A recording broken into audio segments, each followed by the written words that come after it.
I'm eating a pizza with potato chips on it. Oh, fuck. I didn't start recording locally. Did it come with potato chips on it? Yeah, did you put that on, or is that... No. It's like, I don't know. I was so hungry and so deranged from fasting all day that I ordered, like, the first thing on the menu, literally, like, I was like, what's the worst thing I can eat right now? Pizza Hut. What's the first thing on Pizza Hut's menu so I don't have to scroll? And this is a roast dinner pizza. So it has gravy instead of sauce.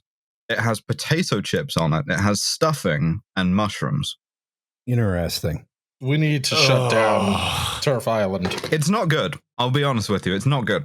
If I was religious, I would have just left the church of the existence of that pizza. I'm sorry you are smooth-brained, Joe. It's fine.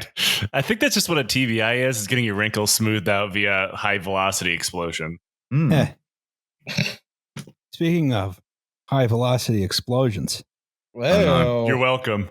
Welcome to... Well, there's your problem. It's a podcast about engineering disasters. And fighting turfs. With slides. That's right. I'm Justin Rosniak. I'm the person who's talking right now. My pronouns are he and him.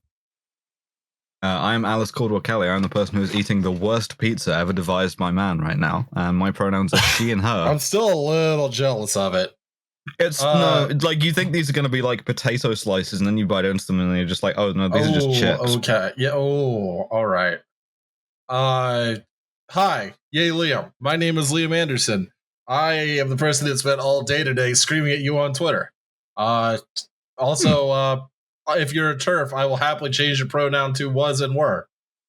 And we have a guest. My name is Joe Kasabian. I am the host of Lines Led by Donkeys podcast, along with Liam nowadays. My pronouns are he and him. Oh, also I have a book coming out called The Prisoner's Dilemma. Oh, shit. When's this episode coming out? Wednesday. Well, it came out on July 20th. Please go buy it because I enjoy eating yesterday. Food. Yeah, go buy that. Go buy Hooligans of Kandahar, which is also great. Absolutely buy fucking Hooligans. I have to say something, Liam. Was and were are not pronouns; they're verbs. These are jokes. These are jokes. No, Liam keeps the things that are not jokes to strictly actionable threats to fight people. I hope turns have a nice time. See, I'm learning. All right. Excuse me, fuck. I think I'm pregnant. Great. Proud of you. Speaking of high velocity explosions, what do you see on the screen in front of you is a large plume of smoke.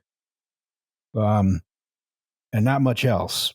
Because to my knowledge, this is the only photo of this incident happening in real time. Hits the dab rig. Oh, yeah. I'm glad someone got the photographic evidence of the first fat-ass vape cloud over Canada. They found my mixtape! What an honor! Today we're going to talk about one of the largest explosions ever to have occurred. Certainly one of the largest non-nuclear explosions. Oh, yeah. I mean, man-made ones, obviously, there have been some pretty big natural explosions. I mean, this is not very large compared to, like, I don't know, a supernova, right? But you know, today where are we on like the volcano scale, like in terms of stuff that has happened on Earth? That's a good question. I don't know. I mean, this is about a 2.9 kiloton explosion. I would guess most volcanoes are much larger than that, but I don't know many things about volcanoes. Some of them don't explode at all. Anyway, today we're going to talk about the Halifax explosion, which was an explosion in Halifax. Wow, really selling the excitement. I really love when they put the details of the story in the title like that. Yes. I want you to know, listener, that I haven't eaten or drunk anything for about 18 hours. I've had a horrendous toothache this whole time. And then immediately, the second the sun went down, like astronomical sunset happened. I slammed a large amount of ibuprofen, root beer, and then a horrible, horrible pizza. So I'm not firing on all cylinders for this one, I'll be honest. Have you described to the listener what the pizza you're eating is? I think so. Yeah. We have to impose a blockade on Turf Island. Yeah, 100%. I want to meet the person who came up with that pizza. Just out of your mind on LSD. A Sunday roast dinner on a pizza. Like, first of all, how dare you? How do you dare? It sounds like a really fucked up version of the Wawa Gobbler. I was thinking that. Yeah. What the fuck is a gobbler? No one could gobble this. What is a gobbler? This is not It's a Thanksgiving dinner on a roll, Joe. Yes. So at least on a roll, that's like a sandwich. That's fine. On a pizza, no, derange. Yeah, I could do it on a sandwich. I can't do it on a pizza. You can't put gravy on pizza. Well, somebody did. But before we talk about either the pizza or the subject of the podcast, the Halifax two explosion, equally bad disasters, we have to talk about the goddamn news. Fuck, that's the short one. This is a short one. We can just hold on. I can give you like a James Bond one. In the butt. Squeeze it. How's that? Oh, very nice. All right. I had to do this one because it's funny. A weirdo yacht designer has designed a real life Snowpiercer, but significantly worse. Is yacht designer a real job? That's not a real job. Yacht designer is definitely like one of the more fake jobs out there because all you had to do is design like a extremely expensive thing and then sit around and wait for a buyer. And yeah, you have to like make a child's drawing of a boat. Yeah. It's something that's on the resume of someone who eventually tries to put a laser on the moon. Yeah, exactly. We could put a laser on the moon. We already have one in space. Given how expensive yachts are, you probably only need to sell one or two of them and you're set for life. But you can design like 50 of them and none of them get built. It's gotta be hard to like break into though, because you gotta figure like MBS already has like a yacht guy, right? Like he's not gonna switch yacht guys in midstream. Yeah, there's not a huge market for yacht guys. Yeah. I think you only need to hit a home run once or twice and you're set. If we're doing this based on commission. You have like an RV commercial, like, you know, Dale's Yachts, and it's, you know, exit 188. What am I going to do with all these yachts? Miami's a weird town. This is from Architectural Digest. The G-Train, billed as the world's first private luxury locomotive. Oh, no. Please note, it's a train, not a locomotive.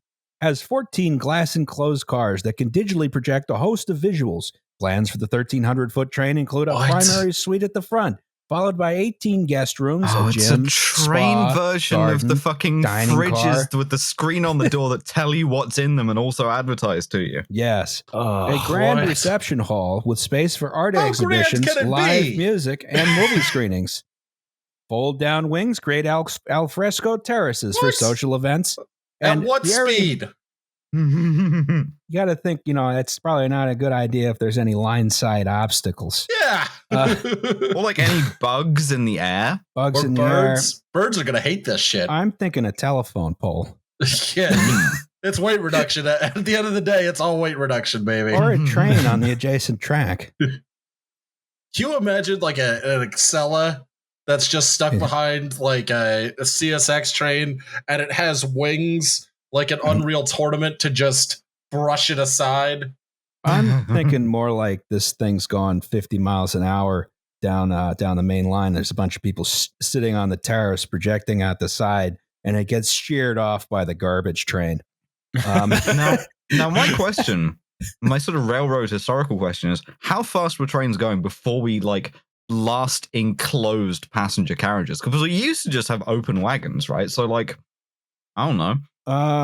Well, until a couple years ago when some folks ruined it, you could sit on the back terrace if you had a private railroad car and you had a business car, like it has a little back open area, right? You could sit out on that on the Northeast Corridor doing 100 miles an hour. But I think, I think some private car owners got drunk and ruined it for everyone. I don't know what they did. Or getting DUI in a train is definitely a mood that I can support because, like, at least like you're just going in a straight line. You can't just like weave off the road like most people do in a DUI. Yo, I actually drive a train better when I'm drunk. It puts me in the zone, you know. Well, I would like to think that someone's gonna hack the glass displays and just display Goatsy on every car. Oh, that'd be funny. I'm thinking that they have to tow it somewhere dead in tow, and in-train forces from like, I don't know, 2 boxcars full of newsprint just crush it.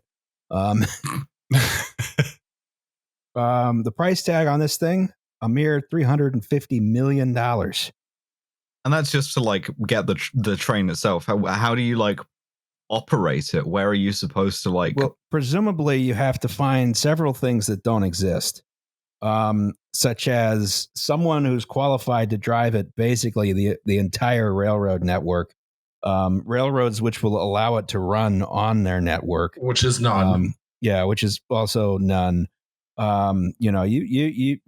This is clearly done by someone who has no idea how trains work, which I think is very funny. He did build a yacht.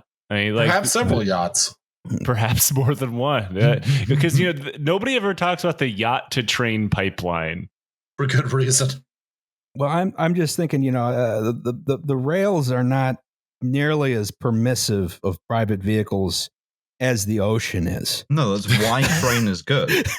Yeah, as someone that lives in Hawaii, I can confirm Joe, do you that. live in Hawaii? Both, yeah, never heard that, Joe. Occasionally, I can see a fucking yacht that's the size of a fucking military ship just put on by, but there's no trains here, so That's a damn shame. We have to get a train to nationalize yachts or nationalize yachts. That too. There are several places you can go on your luxury train, which you couldn't in a yacht, like I don't know, Moncton. Oh. No, Moncton has a Ogdenburg. Port. Yeah, you could go to Kansas City. You could go to you could go. Yeah, you could go to Omaha. You could go to Minot. You could go to the Great Slave Lake. That's what it's called. Don't get mad at us. That does not sound like a lake I would like to visit. You could go to Castairs in Scotland. Mm-hmm. You go to Mexico City. To be fair, Mexico City is nice as hell. But you could go there in this giant suicide train. Yes. Sign my ass up. All right.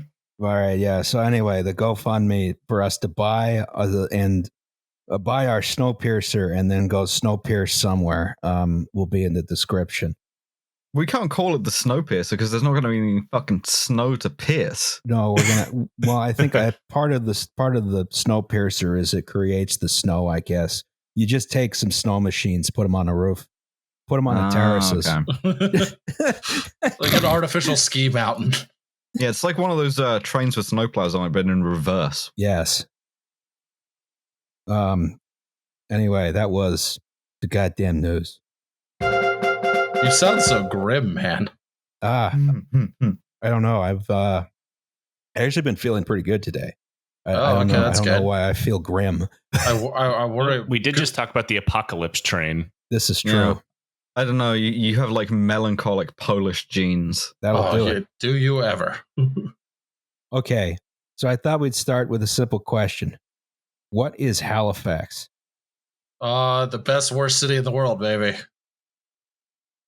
Probably the place in Canada where if someone grew up in, they were told that it was the meth capital of Canada. Well, I mean, that's true of every city. Yeah, every city. Yeah. If every city is the meth capital, no city is the meth capital. Yeah, you got to wonder what the actual meth capital is. Quebec. At this point, I don't want to know because it'll ruin the. I'm gonna say like Windsor because it's close to where I'm from. Yeah, it's Windsor. It's close enough to Detroit to be touching. Capital Sudbury of the world. No, of Canada, Alice. Oh, of Canada. I see. Okay, we can narrow that one down a bit more then. I assume that the city that has the most meth will be like statistical noise from the city that has actually, the least. It's actually Edmonton. That is not surprising. Edmonton has the highest level of meth in its wastewater when tested. That's a good stat. That's all right. You have to smoke a lot of meth to get over that your hockey team is the Oilers. It could just be one guy smoking a lot of meth, though. I mean, yeah. I mean, when there's a will, there's a way. Sometimes you really just got to pull yourself up by your bootstraps and smoke so chase much that dragon, goddammit! Contaminate the entire city's water supply. I will say that Halifax and Montreal, highest levels of cannabis use. That also not shocking. That seems about right. Yeah, you got to do something to forget that you've been in Halifax, a city which I like. Yes. Okay. Never been there. Halifax was founded in 1749, named for George Montague Donk. Lord Halifax, I'm gonna assume. Lord, second Earl of Halifax. Oh, it's not even a lord? The second Earl of Donk. Yes. He invented the basket. Yes. Well before basketball was invented, he invented dunking. This guy was on Twitter just in Ted Cruz's replies. It is on the east coast of Nova Scotia, right around here in this inset, right? Halifax is on one side of the harbor, and Dartmouth is on the other side of the harbor, right?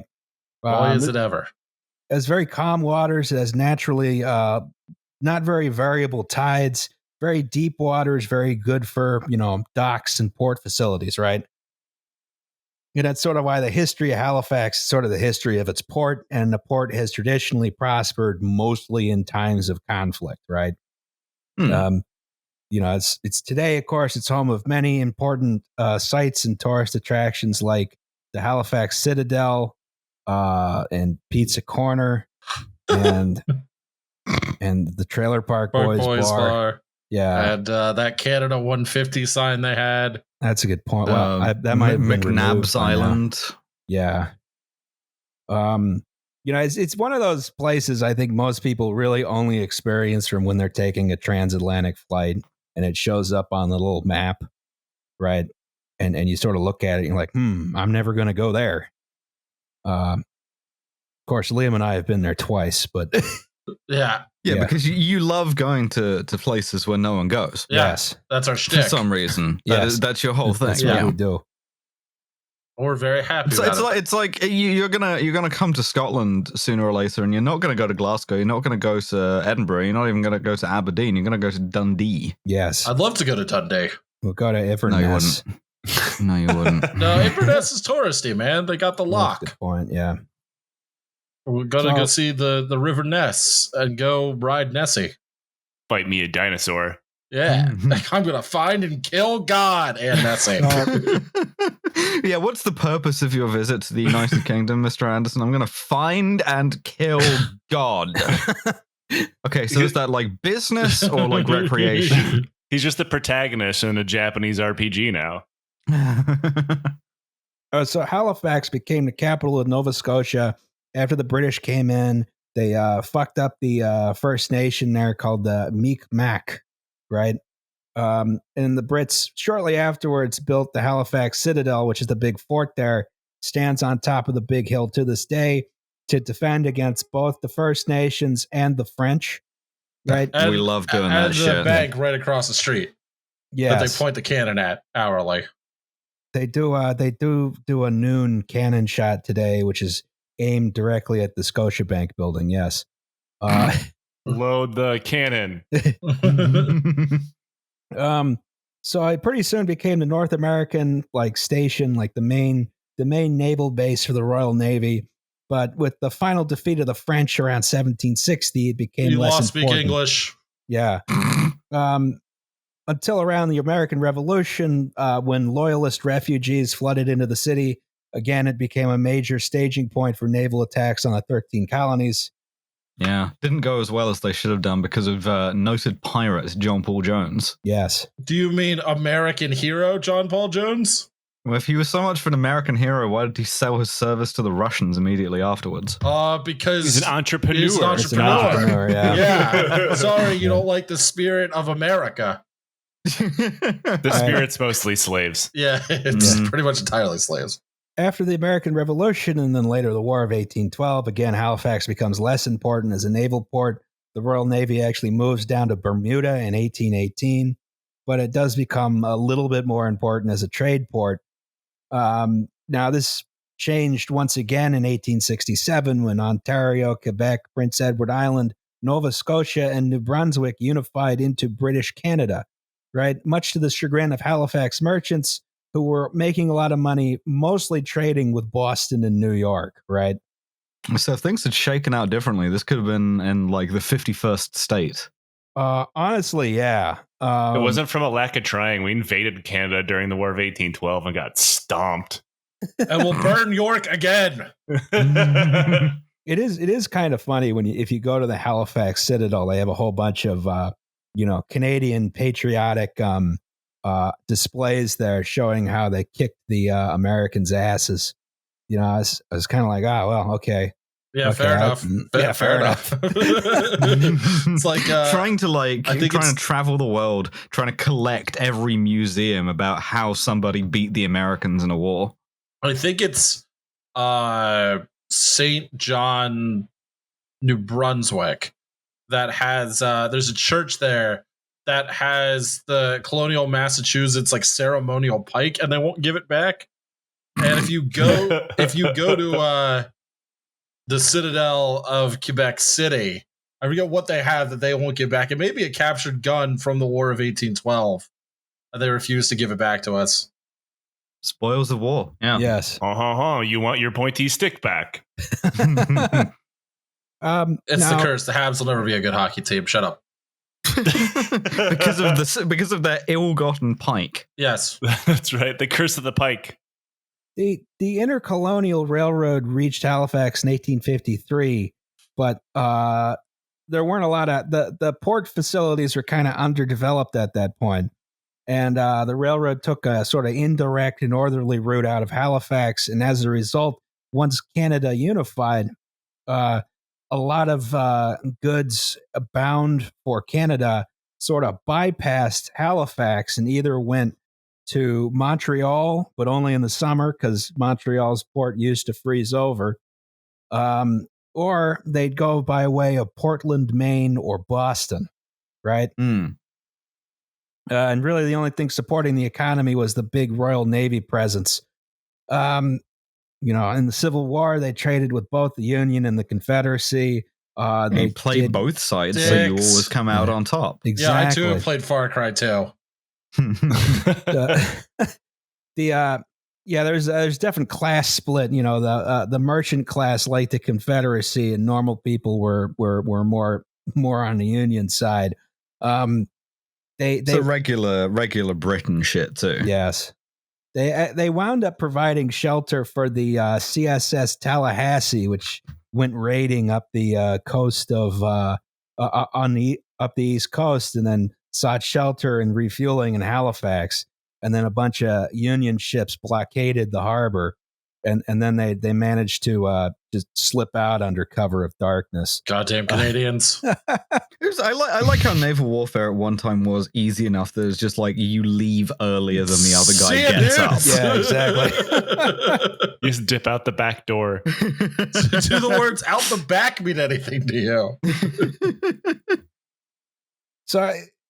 Not a very bad promotion of Canada's only major ice-free mainland port sort of hindered the Haligonian economy. Is that really their demonym? Is really they're Haligonian? Yes. Wow, that's awful. I mean, by this point, why not just go to like Dunkish? So throughout the 19th century, they have an incredibly heavily fortified harbor with very few facilities for moving goods and, from ships and back. It was mostly just a naval port, right? It didn't have the modern facilities necessary to compete, nor the economic base to build out those facilities. And federal support was not forthcoming. This kind of came to a head around with the 1912 sinking of the Titanic, right? Halifax became a major base of operations for recovery of the dead from the Titanic, right? Mostly those floating in the water. And the port facilities were completely overwhelmed by a bunch of rich people who had come to Halifax to recover the bodies of their loved ones. And it, crowded up all the rail network, right? Because, of course, all these people were rich and came in private railroad cars. The Snowpiercer. Yes, exactly.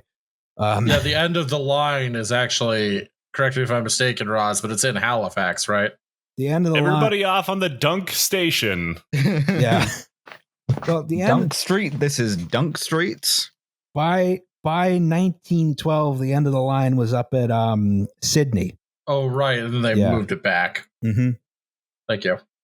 But, shortly after this is when major improvements to the Halifax harbor started to be implemented. And it was just in time because, of course, of something called World War I, right? Listen to Joe's show, Lions Led by Donkeys, to learn more about World War I and all the idiot commanders in it. Yeah, we're gonna do a 3,000 part series about World War I, wherein I just slowly slip into a bit of alcoholic depression. One episode for each battle of the Isonzo. That's right. So this is a view of the Halifax harbor and its rail yards, or at least some of them.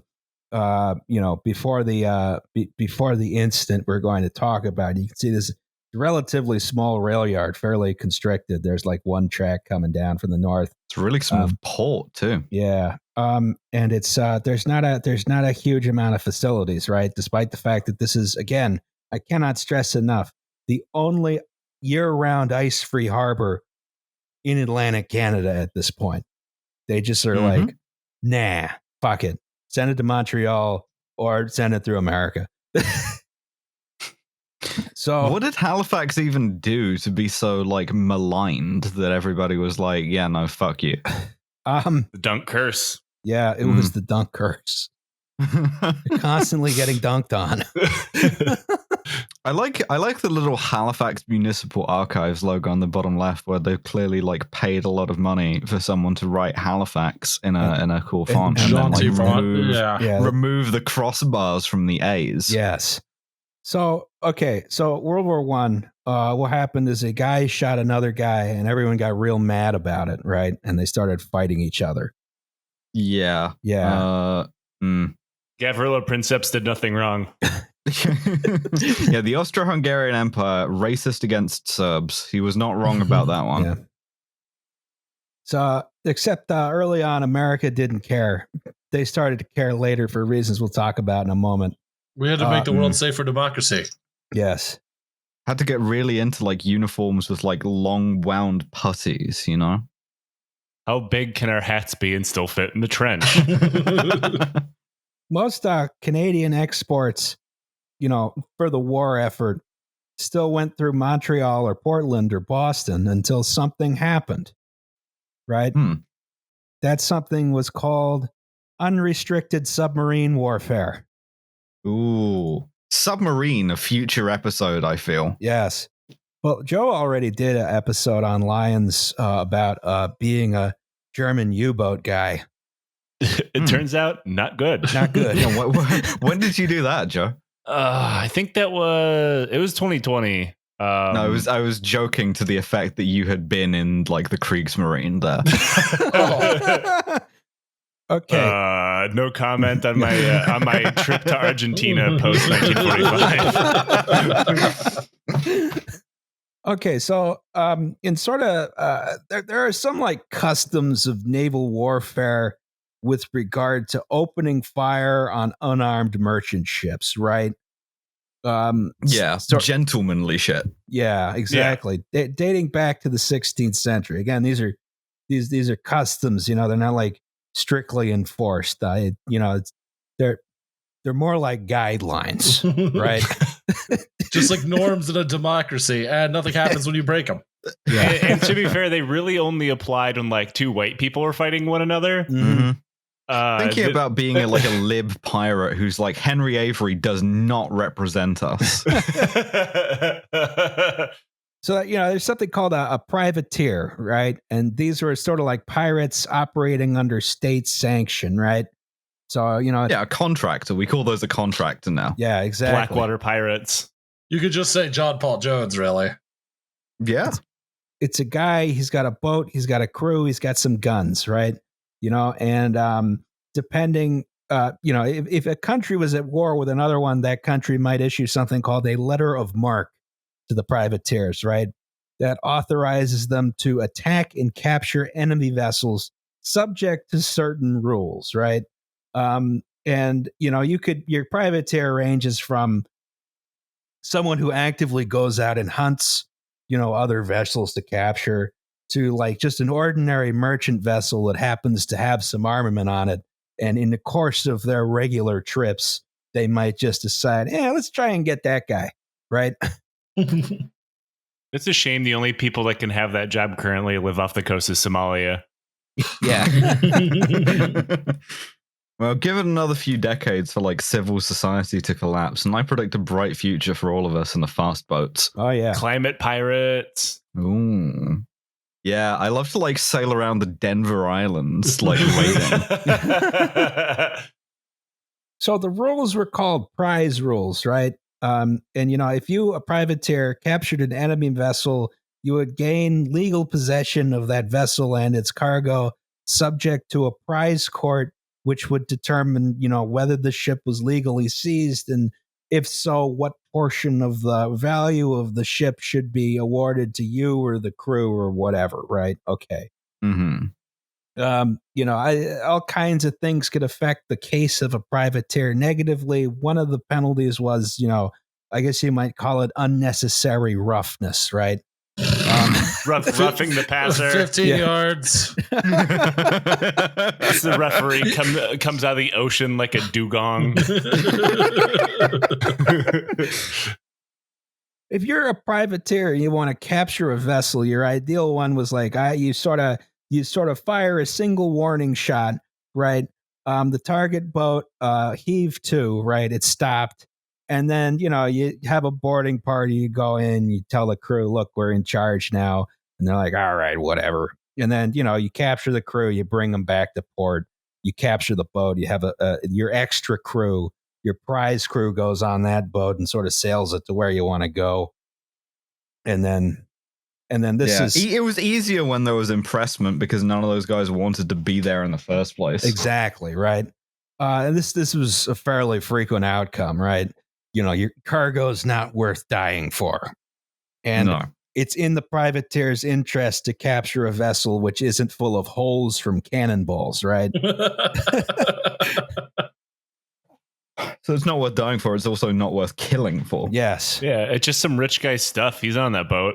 Yeah. This is a mugging, essentially. Basically, yeah. But if there was a battle and then you won, you then were sort of obliged to ensure the safety of the surviving crew once the battle was over. And once you got back to shore, there'd be a prize court to sort of take testimony from the surviving crew to determine if and to what extent the prize was to be awarded to the privateer. Obviously, this is not always, going to go exactly swimmingly, right? But and these prize rules also apply to naval vessels. If you ever actually a formal naval vessel, the captain could claim a prize just as well as a privateer. Oh yeah, this was a way to like make your name as a Royal Navy officer, was to capture particularly other warships was the prestigious thing. Yes. Because then you could just refit those, which means you end up with like these weird combinations of names. So you'll have like HMS like Duc d'Orléans because it was like a French ship and they couldn't be bothered to repaint it. I love that you'll go through the effort to seize it by force, like new paint job. Fuck that shit. Fuck that. Yeah. Well, I'm going to send a guy down on a bosun's chair? Absolutely not. No. We have an HMS Triomphant. I don't give a shit.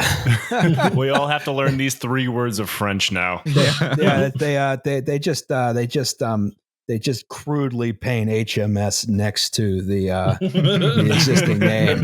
What do you want, Captain? Look, I put HMS. That way they know it's ours. Leave me alone. I'm getting drunk. So privateering was mostly over by the end of the American Civil War, but some of the customs remained, right? Some including, that it's kind of, it's kind of bad form to just sink a merchant vessel and murder all its crew, right? And this sort of evolves into cruiser rules there's something called cruiser rules by like 1909, right? Surface raiders. Yeah. Back in the early days of the First World War, when you just had a couple of like German like cruisers just like wandering around the South Atlantic, knocking over colliers and stuff. Yeah. But, the rules were sort of like, okay, unarmed vessel can't be attacked without warning, can be fired on only if it resists boarding. If it's boarded, can only be destroyed after ensuring safety of the crew, blah, blah, blah, blah, blah. That usually means taking them aboard the attacking ship rather than, sticking them in the lifeboats, right? And it's interesting. These persisted on surface ships a lot longer than they did on submarines. Like even towards the late end of the war, you'd still see like when surface raiders, especially German ones, were a thing, they would just fully like roll up on like a merchant ship with a big banner strung across the front of the bridge saying, "Don't send an SOS or we'll shoot at you." Like in like English, French, German. We know. But how would they know? Well, they detect the radio signal going out, I think. Well, I don't think they wouldn't have had radio. They would have had to have done a flare or something like that. I've jumped ahead here. I'm thinking World War II now. Well, I mean, there was naval radios even during the Russo-Japanese War, but they were not effective very often. They had every once in a while they still had to send some asshole up a ladder with flags and shit. They gotta send a guy out in a little steam launch, and he's trying to run away from the battleship. Just yelling, "Stop shooting at me!" as he's trying to get the flags up. They'd have to send out a runner, but in this case, it's just a guy you shave naked and make swim really fast. Right, oil him up. They can't catch him if he's slick. So around this time, the Germans were developing submarines, undersea boats, right? And submarines have difficulty with cruiser rules, right? They barely have enough room for their own crew, right? Let alone a captured merchant crew. So, at the outbreak of World War I, U-boat captains tried to sort of follow cruiser rules, but it was tedious and complicated. The first vessel sunk by a U-boat, which was a collier called SS Giltra, proceeded as follows. Step 1, U-17 surfaces near the Giltra, which is just off the coast of Norway, and it stops them, right? A boarding party searches a boarding party searches the vessel for contraband. Once they were satisfied, step 2, once they were satisfied that the Giltra was in fact shipping supplies for the war effort, U-17's captain ordered the crew of the Giltra into the lifeboats. Step 3 was the boarding party then scuttles the Giltra. They didn't actually fire on it. Step 4, the U-boat towed all the lifeboats to shore. Oh, that's nice. So this process is slow and cumbersome and leaves the U-boat on the surface for a long time where it's vulnerable. And then it was complicated further when the British introduced something called the Q-boat, right? Mm-hmm. Which is a vessel that appears to be a merchant ship, but when the U-boat surfaces to say, "Hey, you're being boarded," the Q-boat has big guns that pop up and then shoot the U-boat, right?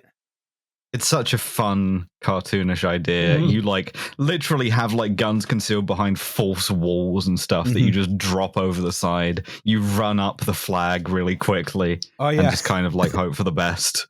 Don't forget that part, otherwise it's illegal. And the Q-boats worked okay, but the main thing they did was provoke the Germans into saying, all right, we're going to ignore cruiser rules. So you get unrestricted submarine warfare where the U-boats just roll up on anyone and blow them up at any time for no real reason and then leave, right? That's rude.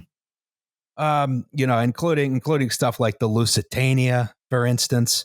So that, of course, provoked America to join the war, right?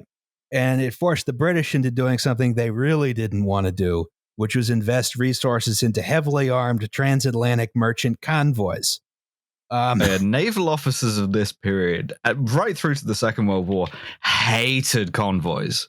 Not least because for like simple careerism reasons, you think it's beneath you, right? You like you've trained your entire career to go out and do the like swashbuckling thing, right? On as ideally as big a ship as possible. And instead now you're stuck on a terrible small ship with awful seakeeping that like pitches up and down all over the place. And you're just like kind of like hanging out with the merchant marine, and it doesn't make you feel very cool. Yeah, exactly. You're just sort of like, all right, we're gonna go back and forth across the ocean. We're gonna be real bored.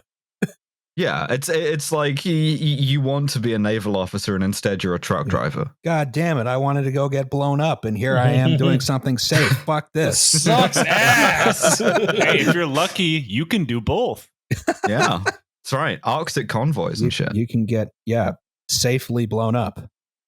Unlike the LAPD, yes. Yes. So, one of the things this does is it really increases the importance of Halifax as a transatlantic port due to its inland deep water Bedford Basin, right? The Bedford Basin is this right here, right? So, basically, the U-boats couldn't get in there because there was a nice U-boat net across the harbor. Also, I don't think there was that much room for them to go in underwater, right? And, the channel is very heavily defended. And so you have a like limited period of time that you can be submerged at this point, a pretty strictly limited period. Yeah. So like getting in, destroying ships and getting back out again isn't really so viable. And so you could assemble all the convoys in the basin and then send them out, and you could be pretty well sure there were no U-boats right nearby because you would see them. So the result of this is Halifax becomes not only a convoy sort of marshaling point, all neutral ships who are required to stop at Halifax for inspection as well. So let's introduce our characters. Okay. Dramatis personae. Yes. This is the SS Mont-Blanc, right? Which is something called it's a tramp steamer, right? Which means it doesn't follow a regular schedule. Sort of rolls up into port and says, hey, what cargo do you got? Okay, we'll take that somewhere, right? Yeah. Tramp is English for hobo here. That'll do it, yeah. Oh, I thought we were just calling it a mean name. That does make the name at the stern of the boat the stamp, correct? Yes. Yes, Joe, I believe it does. She was 320 feet long. I love them tall girls, man. Yeah. 44-foot beam, 15-foot draft. Talk right? dirty to me. Thick. Thicker than a Snicker, man. Had a coal-fired triple expansion steam engine. Pretty standard at the time. Looks like 2 masts. All right. So she left New York Harbor December 1st for Halifax to join a convoy bound for Europe. Now, at New York... Already feels like the opening line to a song. At New York, she was loaded with TNT, picric acid. Shit, okay. Picric acid, which is an explosive which spontaneously detonates with shock, right? Oh, you need that. You got to have that. It's also loaded with gun cotton, and on deck, they had several barrels of a high-octane fuel known as Benzol. And that's a coal tar product consisting mostly of benzene and toluene. Or toluene. I don't know how to pronounce that. It's used as like a high-octane sort of anti-knock compound, right? Like all of the anti-knock compounds, it's extremely nasty. Because tetraethyl lead was the other big one, right? Oh, yeah. This one that one makes you dumb. This one gives you cancer. Now mix them together. Let's have a party. So she arrived in Halifax December 5th, right?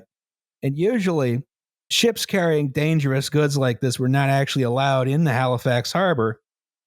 But of course, there's a war on, damn it. So they were going to let the ship into the basin, or they were supposed to. Because it showed up late, the submarine nets were raised for the night, and no one was allowed in or out of the harbor. So Mont-Blanc dropped anchor and waited until 7:30 a.m. the following morning to head into the Bedford Basin, right? Shows up after curfew and has to wait to get let in. Yeah, exactly. Here's our other character. Note on the side here, it says Belgian Relief to let you know it's not carrying anything a shit ton illegal. of guns. Yeah. So the SS Imo, right? Chartered by... me. Yeah. I was a huge fan of it in the mid 2000s. Yeah. All right, so yes, SS Take You Back Sunday. Yeah. It's Imo with an I. Oh, that's how I know it's exotic. Yeah, exactly. So this was a neutral ship intended to bring humanitarian supplies to Belgium, right? Chartered by the Belgian Relief Commission. And it was traveling... A likely story. It was traveling empty to New York Harbor, right? To pick up the supplies and then come back. Now, this is a long and narrow ship, 430 feet long, 45-foot beam, 30-foot draft, including a keel because it has 4 masts, right? It was a former whaling supply ship, and it had some issues when it traveled empty, right? Oh, boy. Because it rode pretty high in the water, so the rudder was almost out of the water, and she was equipped with a single right-hand propeller, right? So, a lot of ships have 2 propellers. This one had 1 propeller mounted in the middle, and as a result, there was some transverse thrust from this. So while underway, she always veered to port, and while in reverse, she swung starboard, right? Oh, good. It's like my old Jeep, yeah. Yeah. You get the keys to this thing, and the guy's like, yeah, it's got this thing. So, when you go over 30, it's going to start to go left a little bit.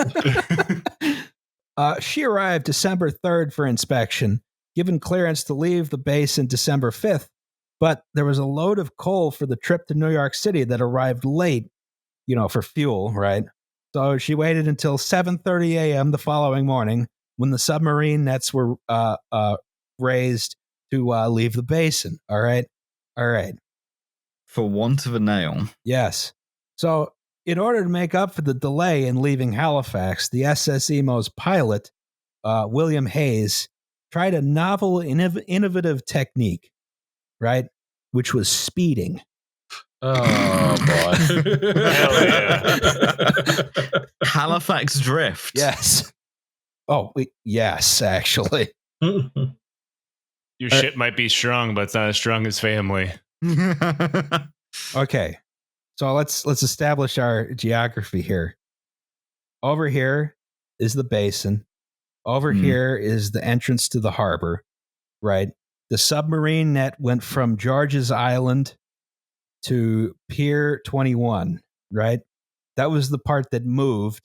The rest of it, I believe, was just a static submarine net that couldn't be raised or lowered, right? It's so funny to me to barricade a submarine out with a metal net. Stay away. Hey.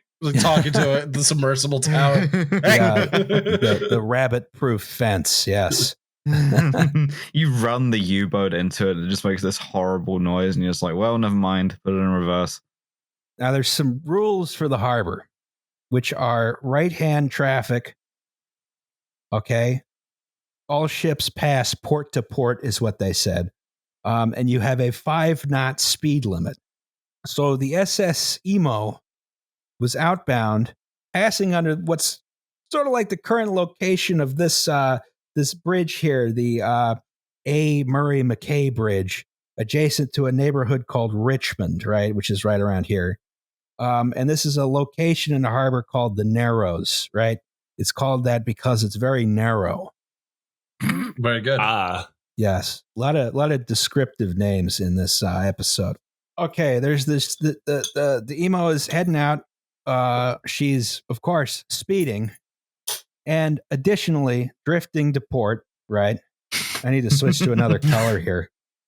Here, we'll put the Imo in green, right? Speeding, drifting to port, just vaguely. Not very well controllable because, again, the rudder is way up out of the water. Seems less than ideal. Yes. And there was a bunch of other traffic in the harbor because they just opened the net, right? So the first thing that happened is SS Imo passes another tramp steamer, the SS Clara, which was just straight up being piloted on the wrong side of the harbor, right? They were just like, Everybody's so good at this. Fuck it, right? Can we discount that everybody is just trashed right now? Yeah. Got to deal with being in Halifax somehow. They have to pass on the starboard, right? And then after that, they came across the tugboat Stella Maris, right? What was a good name for a ship? On the correct side of the harbor, right? But only just barely. So, of course, they have to keep going around the other side, right? So now they're entirely on the wrong side of the harbor and also speeding, right?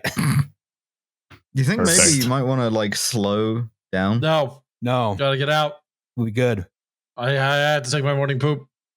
Well, in fairness, It's a ship. You can do that on the move. Nope. Yeah, everyone knows sea captains are well known for just dropping loads in their pants. What do sea captains and I have in common? IBS. So in the meantime, the Mont-Blanc was plodding down the harbor at, sort of a reasonable pace on the right side of the Doing harbor. night ship stuff? Yeah. Yeah. And then, the pilot, Francis Mackley, had really wanted a guard ship owing to the ship's dangerous cargo, but the harbor didn't give him one. Right. This channel full of boats that kind of can't turn and are speeding and are on the wrong side of the lane. Just go ahead and take this atom bomb down that way unprotected. Yeah. So about 3/4 of a mile away, Mackley spotted the SS Imo, right? Bearing down on them at high speed. And this is high speed for a ship, right? Over 5 knots. Yeah, over 5 knots. Like it's making wake, which is like barbaric to do in a harbor. Traveling at the speed of smell. Yes. And appeared to be attempting to pass them on the starboard side, right? So for those of you with visuals here, the Imo is in green. The Mont-Blanc is in yellow here. Okay. So Mackley on the Mont-Blanc sounded the ship's whistle to indicate that he had the right of way, right? Honk. The Imo sounded back with 2 whistles to indicate they weren't going to give way. It's so great that you have a specific whistle code for that. I'm just like, no. Fuck you. How many Honk, how many honks was that? Fuck him. Hit the triple honk. Hit the triple honk, yeah. Now, in fairness, they probably couldn't have steered to starboard if they had tried, or at least not quickly enough. So Mackley was like, all right, I'm gonna try and go further starboard, right? So he wants to go he's going this way. Or excuse me, this incident happened further back here. All right. So, and in the meantime, of course, we have the Imo, which is still sort of bearing to port, right? Okay. Both ships cut their engines. They're still whistling back and forth at each other, right? Honk. Increasingly Honk, angry honk. whistling. Yeah. Honk. Angry honking intensifies. So at some point they're very close to each other. Mackley orders hard port, right? He orders hard port, and the ships actually miss each other, right? Oh, good. All right, Episode well, next over. episode Yeah, is the episode Tacoma over. Narrows Bridge disaster. So it looked like they had missed each other, and they were drifting very, very slowly at this point when the pilot of the Imo, or the captain, we're not quite sure, suddenly ordered reverse thrust on the engines, right? Oh, no, dude. So, they and as a result, the Imo went backwards and, of course, pitched starboard right into the Mont-Blanc. And at about 1 knot, Yes. which is like not fast. Not That's very like fast. No. that is a single donk. Yeah. And it caused just a little bit of superficial damage, and it knocked over a couple barrels, which meant all that Benzol, however it's pronounced. Benzol? I don't know. You guys have never been to Benzol Bay? It's a wonderful all-inclusive resort. It spilled out all over the deck, spilled into the hold, it spilled over the side of the ship, right? And as the Imo disengaged, scraping its bow along the side of the Mont-Blanc, some sparks ignited the Benzol. Uh-oh. Yeah. This is about 8:45 a.m., right? Oh, well, at least you wouldn't be, at least if you had missed your alarm. I was about to Small say. mercies. But you probably heard the ships, screaming at each other with whistles. True. Yeah. You just like put a pillow over your head and you're just like, Not today. Mondays, am I right? Yeah.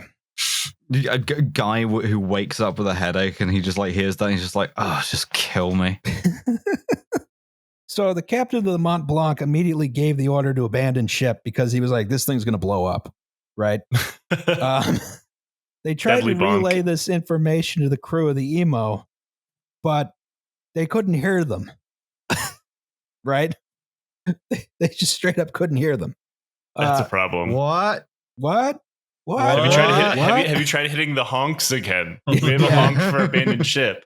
Meanwhile, sailors on the nearby ships and residents of Halifax and Dartmouth had heard all the ship's whistles, and they all knew what that meant, and so they gathered on the deck of ships or at their windows or on their porches or whatever to watch two boats crash into each other. Yeah, a free piece of street theater. Yes. So SS Mont-Blanc was, they abandoned ship pretty quickly. It drifted out of the main channel, right? Beached itself at Pier 6, which is right where the big Irving shipyard is today. Boo. Is that considered successful for ghost riding a ship that's about to explode? I don't know if you're ghost riding if you've abandoned it completely. You'd have to be like standing on it. Attempted ghost riding. Yeah. I don't know. Oh, okay. So here's our situation, right? I notice area of devastation and area of total destruction, which I appreciate a lot. I think that's metal. Yes. So the tugboat mentioned earlier, the Stella Maris, immediately responded to the fire, right? And the captain realized pretty quickly, I don't think our puny fire hose is going to do anything. Right? So after consulting with some folks who came over in small boats from a pair of nearby Royal Navy ships, they agreed to pull the Mont-Blanc away from Pier 6 because they don't want Pier 6 to catch fire, right? That would be bad. So they tied a rope to it, but the rope was too small. So the captain of the Stella Maris asked for a new and bigger rope, right? It was 9:04 a.m. when he asked for the rope. And then the Mont-Blanc blew up. Oh. Uh-oh. Yeah. So the force of the explosion was said to be so incredible that it exposed the bottom of the harbor to the air, right? Jesus. A straight up tsunami swept over the neighborhood of Richmond. Anyone who was at their windows was immediately blinded as the shockwave shattered the glass and shoved glass into their eyes. Some of them got even worse injuries than that, right? White hot shards of metal rained down on Halifax and Dartmouth. The SS Imo was actually shoved by the force of the wave onto land on the Dartmouth side. Fuck. The shockwave also overturned coal stoves throughout the city and sparked fires throughout Halifax. The Mont-Blanc's forward 90 millimeter gun landed up here, which is about 3 miles north of the explosion site. I think that's 3 miles. The gun had a maximum effective range greater than the gun if it had been fired. Yes. The anchor landed 2 miles south down here. Damn. Fuck that. The tugboat, the Stella Maris, was also shoved clean across the harbor. Those poor fucks. It killed Just the insides are just liquefied. Yeah, killed 21 of its crew of 26. The railroad yard was destroyed. The train station at North Street was destroyed. One telegraph worker at the station stayed behind while the ship was on fire to telegraph down the line. Hold up the train. Ammunition ship afire in harbor, making for Pier 6, and will explode. Guess this will be my last message. Goodbye, boys. Jesus, man. He Followed went by, out shit, like a fuck. poster. Yeah. They rewarded that guy with Canada's highest honor, a Heritage Minute. Just plopping Yes. a beaver right down on his head. Yeah. Oh, I did stop a bunch of passenger trains from coming in. Oh, it's like those guys at Bhopal. Jesus. Yeah. Mm-hmm. Same thing. So yeah, you had places that were, just annihilated, right? The whole neighborhood of Richmond was just flattened. This blast was equivalent to 2.9 kilotons or TNT, or about 1/5 of the atomic bomb dropped on Hiroshima. Mostly just makes you think about how fucking bad Hiroshima was. I mean, it burned people into the concrete. So, like, Yeah. not good. Yeah, this one had a bunch of water, so it just boiled people. I mean, is that better or is that functionally better or worse? That's worse. Going by the Liam Fear Index, that's worse. Yes. The scientific-based rating system of how much it shits me up. A You gigantic, just described to Liam how bad things sound like they'll hurt. He screams, then you measured them on the scream chart. It's like one of those pain charts, like 1 out of 10. Like, it scares you a little bit, scares you a lot. Worst terror you can imagine. And it's progressively more afraid Liam faces. Thanks, Megala.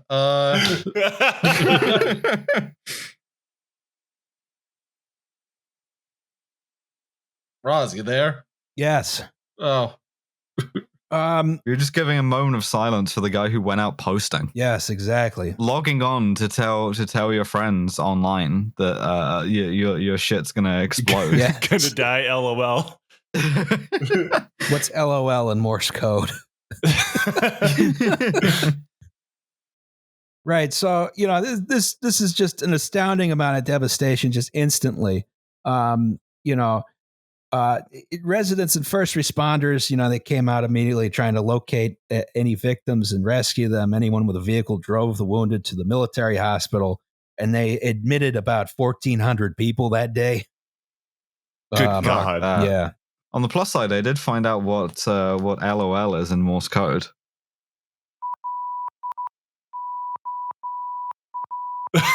That's an embarrassing final transmission. Yeah. Some firefighters had responded to the blaze immediately, and apparently Canada's first motorized fire engine, the Patricia. It'll never catch on. Yeah, never catch on. And so a good chunk of the city's firefighters were killed in the explosion immediately. Oh, Texas City vibe. Why does this Yeah. always happen? Because they're right near the explosion, Joe. Yeah, I mean, Although, but didn't you say that like 21 out of 26 of like the tug crew? The tug crew, what happened to the other 5 of them? they were on the front side of the tug. Yeah, exactly. they got a hell of a ride. This tug comes with explosive shielding. Just watching their friends get churned to marinara 5 inches away from them. Well, like explosions are fucking weird, man. There was one guy I read about in this who survived this because he got blown into one of the holds of the ship he was on. And like that was It was enough to like lift him off his feet and carry him into the hold, which was enough to like save his life. That'll do it. One guy just asking his incinerated buddy, hot enough for you? Oh, yeah, I forgot that everyone this was happening to was Canadian too. Yes. Just to add that sort of air of like unreality to it. Everybody apologizing as they get vaporized by the shockwave. Oh, sorry. Sorry, bud. Sorry, bud. Yeah, solemnly logging on to my telegraph station to send the final message. Going out for a rip, are you, bud? So there's a lot of panic that the explosion was a German bomb. A lot of people thought there'd be more bombs, but the bombs didn't happen, right? So this was an enormous scene of utter devastation, and to add insult to injury, the next day there was 16 inches of snow, just a huge blizzard, right? Oh, of course. Fucking Canada, man. Yeah, They remind you that you're still in Canada, not the front. exactly. So, some of the train lines had to be suspended. The telegraph lines went down. They couldn't really search for survivors so effectively. The exact number of victims is unknown. The Halifax explosion remembrance book named 1,782 victims, 9,000 people injured, 1,630 homes destroyed, another 12,000 damaged, roughly 6,000 people left homeless, and far more with insufficient shelter, right? And again, this from a like 1 knot impact. It's Yeah. like a single like bonk. You can't see it, but I'm moving my finger very, very slowly to indicate that. To indicate doink. Donk. With this one life hack, you can turn this Canadian suburb into Passchendaele overnight. Yes. So, but the day of, like, there was a huge relief effort where, the cities everywhere sent like just train loads of relief workers into the city. I think particularly Boston, right? They managed to get trains there the same day, which is something you can't do they're trying to get anymore. the pike back. Yeah. Now's our chance, boys. There was a community of Mi'kmaq, the First Nations, right?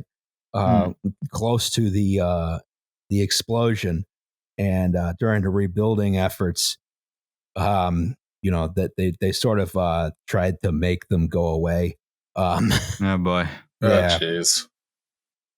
Listen, it wouldn't be 20th century history if we didn't get some genocide in there. Yes, exactly. They also tried to sort of make the local African Canadian neighborhood called Africville. They tried to make that go away as well. I applaud the Yeah. Canadians for doing this at a time of horrific adversity. I know, right? There's always genociding to be done. If you get enough Canadians around enough spare lumber, they're like, bet you we could build a residential school out of this. Yeah, for reference, I don't know where the Mi'kmaq community was. Africville was right here. You can see. Coincidentally, they did eventually build a freeway through it. Of course. Of course they they did. did. Why wouldn't they do that, right? See, Canada and America aren't that much different. Yeah, Our exactly. value systems just have slightly different flavors. Yours has cheese curds on top. The relief effort, it went on, and one legacy of that is, I think Halifax started sending Boston Christmas trees every year. Yes. It's really in weird. Thank you. gratitude for the aid by the Boston Red Cross and the Massachusetts Public Safety Committee. Not a pike though. Still got the pike. Still got the No, pike. if it's principle that matter. You gotta Can't hang on have to it. You can see here are some of the temporary tents they had to house the unhoused in. Under like 2 feet of snow. Under 2 feet of snow. That sucks. Here's a very low resolution panorama of the harbor, right? Well, you don't need a lot of pixels when there's not a lot of buildings left. Is the They thing. blew up all the Yeah. pixels. Yeah. Yeah. And then we have this is the exposition hall, where the last survivor was found, or maybe it was the last body. I forget which. This is the last Right. body. They Last dug a body. guy. They dug a guy's like skeleton out of there in 1919. Good Holy lord. shit. Good Lord. was a janitor apparently who just Wow. got like inhumed. And this is a school of some kind that I think was fairly far away from the explosion. Yeah, it also destroyed part of the Canadian Royal Naval College, and the part of the Wikipedia for that has the cheery sentence: several students and instructors were maimed. Ah, well. The judicial inquiry presided over by Justice Arthur Drysdale found the Mont-Blanc at fault, basically saying that given the dangerous cargo, it was the Mont-Blanc's responsibility to avoid collision. The local if you're so smart, how come I hit you? Yes. Stop hitting yourself. Stop hitting yourself. The community in Halifax had strong anti-French attitudes, which likely contributed to this finding. Mont-Blanc's captain, Amy, I think, yeah. Amy Lemedic, the ship's pilot. Amy Lemedic, yeah, sure. Yeah, exactly. That's French. I don't know how to. It's okay. Amy Lemedic. Yeah. The ship's pilot, Francis McKay, which we talked about earlier, and Commander F. Evan Wyatt.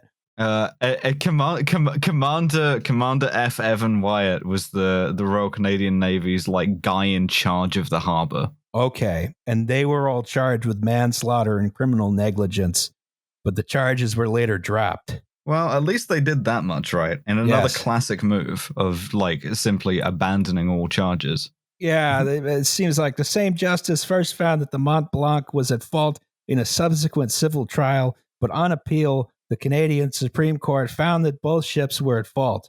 No party was ever convicted for any crime or otherwise successfully prosecuted for any actions that precipitated the disaster.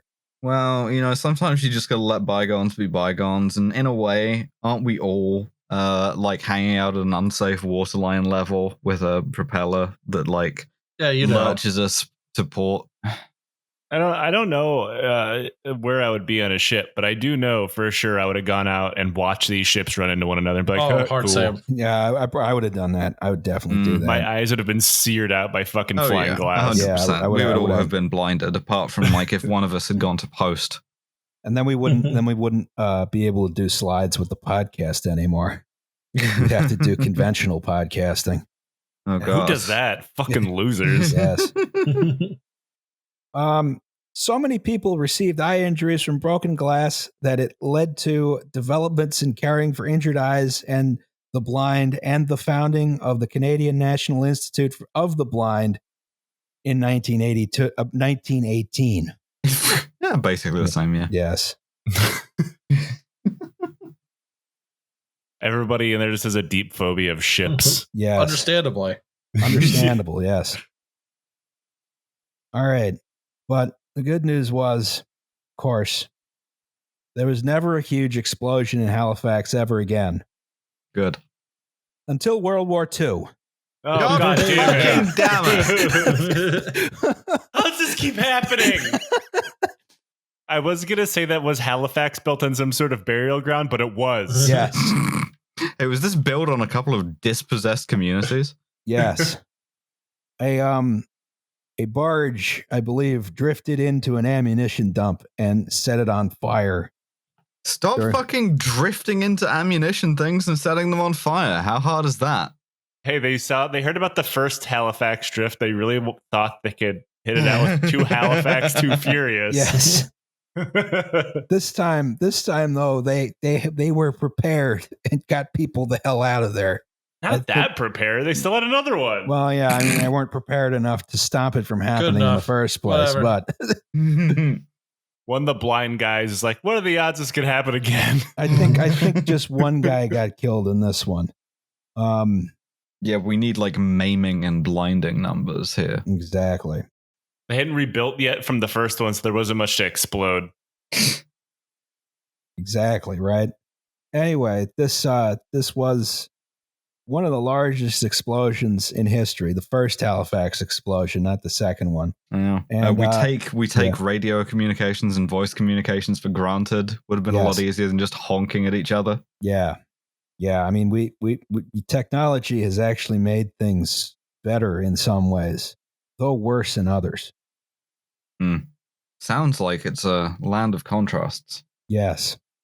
Well, at least we don't have to like sign WTYP and just like do that with the fucking Morse button. Do it in Morse code.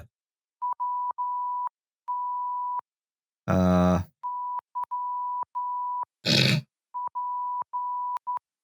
don't know what that was. That's WTYP. Oh, I see. Beautiful. All right. Well, we send a podcast out in form of a transcript in Western Union Telegram. Just circling bits that come out and labeling it joke. Yes. Strong podcast to follow. Stop. All right. Well, that was the Halifax explosion. Very good. Very good. Very bad. Very bad. Yeah. Very bad. Yes. Do you want to go to the safety third? Yeah. Yes. Okay. We have a thing on this podcast that we call Safety Third. Shake hands with danger. Okay. Here we are. Oh, this is a long one. Yeah, we got some buses. Nice. Hi, gang. Hi. I used to drive for Unitrans, a student-run bus service that served the town of Davis, California, and the local University of California campus.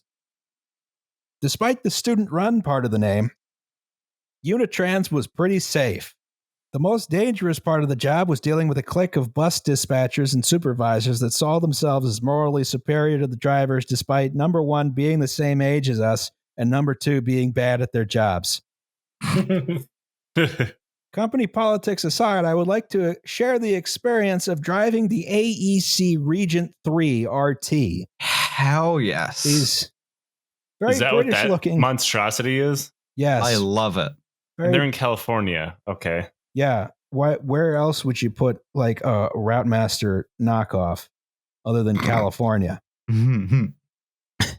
They were originally purchased in the late 1960s and early 1970s and have been in and out of service ever since then.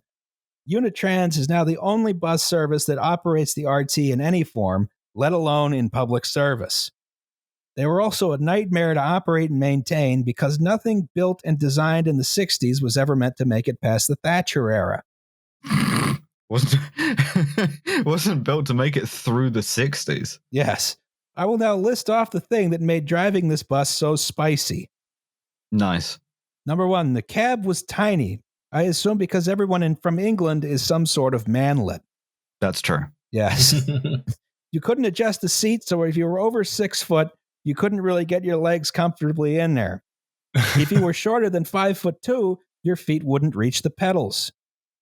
Some of the taller drivers would have to spread their knees beyond the diameter of the steering wheel in a perpetual man spread to avoid bumping into the wheel. But, to be fair, you wouldn't really want to extend your legs all the way because number two, the cab is located right next to the engine, making the floor of the cab, which is made of thin sheet metal, and the rest of the cab incredibly hot after an hour or so of operation. I've heard stories of people's souls melting because of the floor heat. Oh, nice. And in California, too. Yeah. Famously a place not known for its heat. The cabs were installed with the dinkiest fans that promise some sort of heat relief, but they are inoperable and probably haven't been operable for 40 years. If the outside temperature got above 90 degrees Fahrenheit or 32 degrees Celsius, or is predicted to run above that, the buses would not run. Now, Davis is in the Central Valley, so approximately 1/3 of the year from May to September is weather that's too hot to drive in. If you wanted to train on these buses during the summer, you'd need to get up at the crack of dawn or suffer at the hands of Vulcan himself. Number 3, think about how loud idling semi-trucks are from 50 feet away. Okay. Now imagine being on top of one while accelerating with no noise insulation. You are now an RT driver. Of course, there was a sliding window next to the engine to help with the noise, but since the heat was so intense after just a short amount of time, it was a choice between your ears or your body's ability to maintain homeostasis. The noise made it difficult to hear radio traffic, and whenever I talked on the radio, I had to shout over the engine like I was taking fire in a war zone. Yeah, you're just doing the convoy scene from Black Hawk Down, but in a Route Master. In a big double-decker bus. Number 4, considering the size of the cab, training a new driver for the RT was tricky. The trainer couldn't sit side by side with the driver, nor could they sit in the passenger compartment since it was sealed off from the cab. So this is how we did it. You had a small seat, really just a leather cushion, mounted on a triangular frame that was angled against the cab doorway. And then the trainer sat in the seat while we drove halfway in the bus without any kind of restraints. And yes, we would go onto the city streets like this. I couldn't find any pictures of this maneuver, so I attempted to recreate it via MS Paint. See attached. Oh, just hanging out of the door. That's beautiful. Hanging out the door, yeah. That's so like the suicide stare thing for the garbage men that we have in the US, but you're going down the highway. Yes. Incredible. I love it. Number 5. Since the bus was designed to be driven on the wrong side of the road, the passengers entered and exited onto the street rather than the sidewalk. This necessitated a conductor, a person whose job it was to make sure passengers didn't get hit by cars or fall off. And that last bit is no joke. As the old mayor of London, Ken Livingstone, estimated that about 12 people a year died from falling off route masters, which has essentially the same layout as the Regent. And that was, of course, with conductors on board. Now, this is the reason you fall off a route master is because you have this platform on the back, right, with the pole, so you can hop on and hop off the bus at any time. Mm-hmm. And he doesn't have to, no one has to operate a door. I like those a lot. I think the 12 fatalities are probably worth it for the convenience. Well, the good news is that they are back. We have brought those back. Thank God. Yeah. And when you think about how many there were, I mean, 12 people? I have to admit, it was kind of cool to just be able to like jump off the back of a bus. Yeah, exactly. Getting on was tough, but like getting off was fun. Just slingshotting yourself off on the way to school. That sounds like fun. Yeah. You never have to yell back door at the driver. Can you imagine such a world? Yeah. To prevent passengers and conductors from falling off, we strung a loose, single, half-inch diameter chain spanning the entire rear doorway whenever the bus was in motion. Oh, that's terrifying. That's more terrifying than nothing. Have you seen those chains that they used to like rope off like restaurants and stuff? Where you just like they're perfectly at shin level, you know? Yeah, that sounds about right. Ugh. Safety achieved, or so you think. After many years of chain-only containment, management felt this was too unsafe and added redundancy. A retractable belt located about a foot further inside the bus. Okay, so you don't actually have a route master at this point. You have like the scene from Entrapment to get out of the back of this thing. Exactly, right? Why the fuck would anybody buy this bus? Because it looks cool, Joe. Yeah, it does. I was hoping there was more than that. No, it looks fancy because now we look like we're from London. You sound like you're from London. I genuinely am confused as to why they would think buying this is a good idea. I mean, it's not even set up for the correct side of the road. Mm. And finally, some miscellaneous spice. Nice. Approximately once a week, coolant leaks, despite regularly getting repaired for coolant leaks. Each replacement part needed to be custom made and or fabricated on site. Mm-hmm. The lack of handicapped accessibility. Oh yeah, if you can't like traverse a distance of about like 6 inches vertically up or down, you're not using this bus. These don't even have like a door other than the rear platform. No. Huh. Wow. Huh. It seems like a pretty large design flaw. It's fine. If you can't negotiate that, you don't deserve to be using the bus. I was about to say, yeah. The lack of power steering. Oh yeah, I've seen these. It's like a boat, you know. You've got to like around and round and round. Steering wheel's huge too. Is the other thing. And combine that with the guy who's barely fitting behind the fucking steering wheel in the first place. How many people like hit their like elbows doing this? Friction Many. burns on the shaft of your dick, practically trying to turn the bus. The only means of communication between the conductor and the driver was a bell, like Hector from Breaking Bad. Sometimes the conductor would get left behind, and the only way you'd know was the yawning silence beyond the engine's roar. You didn't give me the "I'm in the bus" bell ring. Yeah. Despite all the uncomfortableness, these buses were incredibly fun to drive in sort of the way old sports cars are to drive, or I'd imagine because I'm not a car weirdo. It's like it's like its entire existence was to look aesthetic and be exciting to drive at the expense of everyone's patience, money, and safety. And isn't that the most British thing of all? That's right. Simple as. Don't like it, there isn't the door. I don't know. Looking aesthetic and being exciting to drive at the expense of everyone else's patience, money, and safety sounds more Italian than British to me. Yeah. That's a good point, yeah. I mean, it could be a British motorcycle. Those things are terrible. Oh, yeah, that is true. Yeah. Could be I say this as someone who owns a Triumph. Land Get ready for Rovers oil leaks, kids. I mean, Land Rovers are kind of cool and don't work. Oh, yeah, I love a yeah. Land Rover. I hate the new Defender so much. Anyway, lots of love for all of you, especially Alice, whose bold Aw. stances on bridge rigidity is the kind of reality-defying confidence I wish to emulate as a self-conscious trans. Can they try to make the bus more rigid without it fixing? We can only hope. Hoping I don't get killed by something British, Allison. Yeah.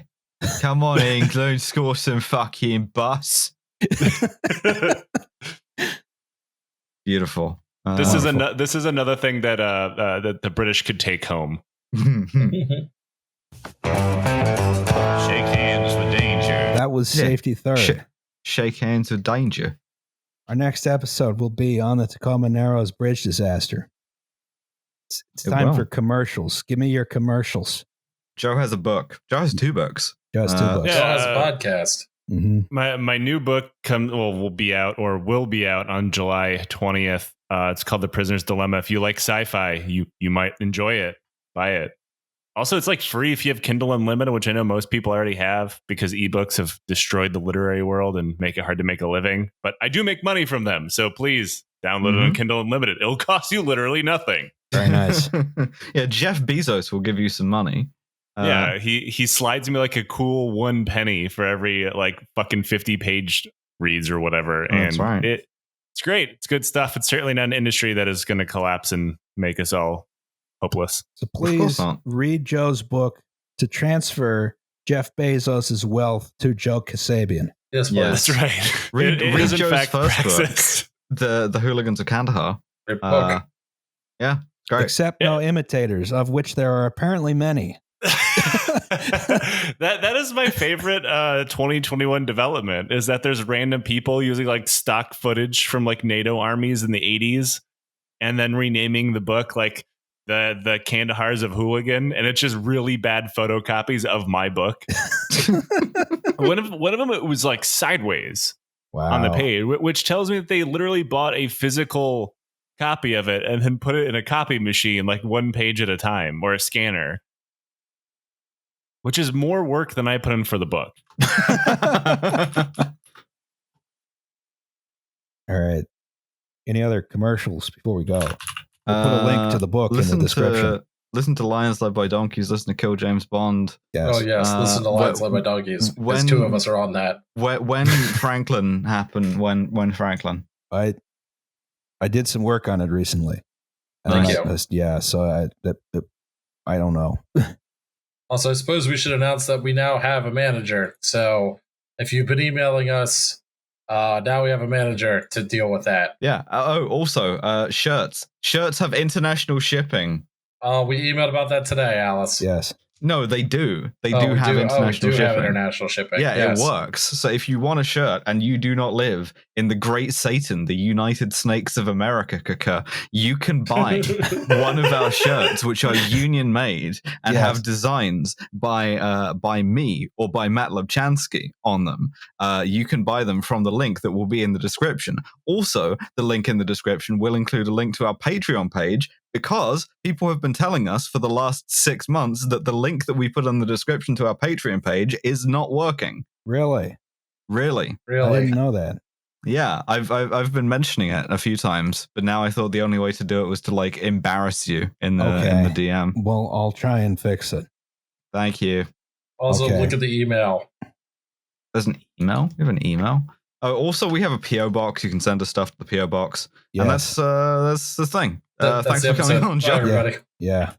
Thanks for having me. Now we've aired all our dirty laundry. Bye, everybody. Bye, everyone.